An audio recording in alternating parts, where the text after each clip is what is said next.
Bonjour à tous mes chers followers de la chaîne Universalis du Dr Lemnawar. Bienvenue dans cet épisode captivant où science et spiritualité se rencontrent aux confins du cosmos.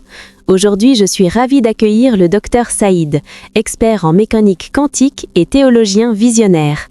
Dr Saïd, merci d'être notre invité star. Merci Nour. C'est un honneur d'être sur Universalis pour éclairer ces liens profonds entre quantique et divin. Dr Saïd, la mécanique quantique, pilier du XXe siècle, va au-delà des probabilités matérielles pour ouvrir un champ philosophique et théologique. Elle suggère un Dieu transcendant comme observateur premier et cause ultime. Comment voyez-vous cela ? Tout à fait Nour. Eugene Wigner et d'autres physiciens y perçoivent non une menace à la fois, mais une confirmation d'une intelligence cosmique.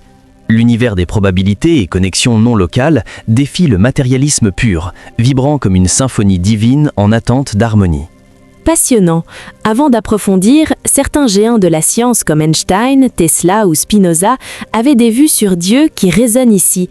Qu'en dites-vous ? Excellente transition. Einstein croyait au Dieu de Spinoza, une intelligence cosmique impersonnelle incarnée dans l'harmonie des lois naturelles, pas un être personnel récompensant ou punissant. Spinoza voyait Dieu comme la substance infinie de l'univers lui-même, tout étant Dieu, rien n'est séparé, une unité panthéiste où nature et divin fusionnent. Tesla, quant à lui, rejetait un Dieu anthropomorphe biblique, mais percevait une énergie divine omniprésente, un être suprême mathématicien guidant l'ordre cosmique via des lois éternelles, influencé par des idées védiques et une harmonie universelle. Fascinant comment ces visions panthéistes ou cosmiques dialoguent avec la quantique. Passons au cœur du mystère. L'observateur conscient comme cause première. Expliquez-nous le principe de superposition, un électron en tous états possibles, jusqu'à l'observation qui le fait choisir un état réel. Sans conscience au Big Bang, comment l'univers s'est-il actualisé ? Excellent point. Wigner, Nobel de physique, insistait.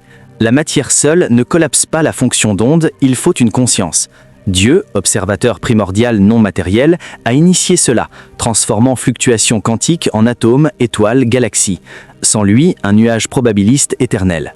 Cela prolonge l'idée spinoziste d'un Dieu immanent dans toute réalité. Passionnant. Et les expériences, les fentes de Jung par exemple ? Précisément, photons ondulatoires deviennent particulières sous observation. Heisenberg l'admettait avec humour, le premier verre de bière est plus naturel que la quantique.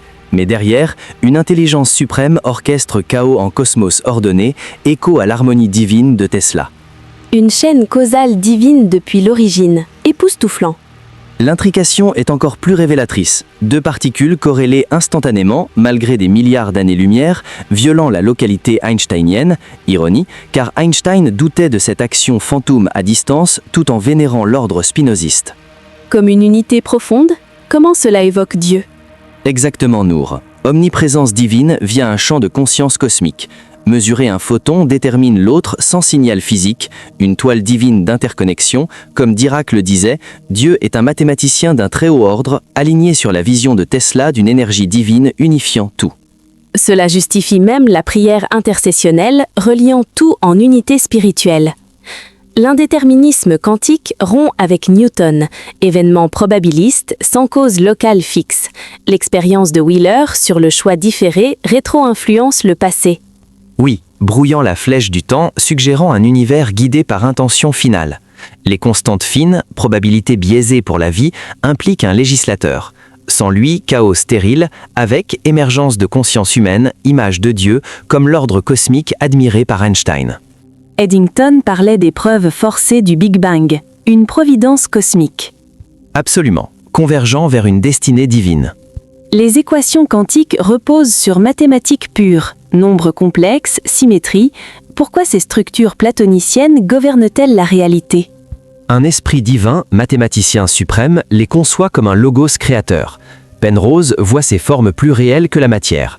Planck confessait, toute matière provient d'une force, derrière un esprit conscient, matrice de toute matière. Spinoza l'aurait appelé la nécessité infinie de Dieu. Une beauté pythagoricienne, ondelette, factale, pointant un créateur esthétique. Cela mène à un Dieu ponanthéiste, soutien immanent, actualisant potentiel quantique, mêlant liberté humaine et providence. Point oméga de Teilhard de Chardin, Einstein y verrait l'harmonie cosmique, Tesla l'énergie divine éternelle. Mais les critiques, décohérence ou multivers? Valide, ils expliquent sans conscience, mais n'éliminent pas le mystère. Science et foi dialoguent, invitant à l'humilité face à un cosmos infiniment divin, comme chez Spinoza. Dr Saïd, merci pour ces éclairages profonds et inspirants intégrant ces penseurs légendaires. À tous mes followers, au revoir et à bientôt sur Universalis pour plus d'exploration cosmique. Abonnez-vous, likez, commentez. Grand merci à notre invité exceptionnel.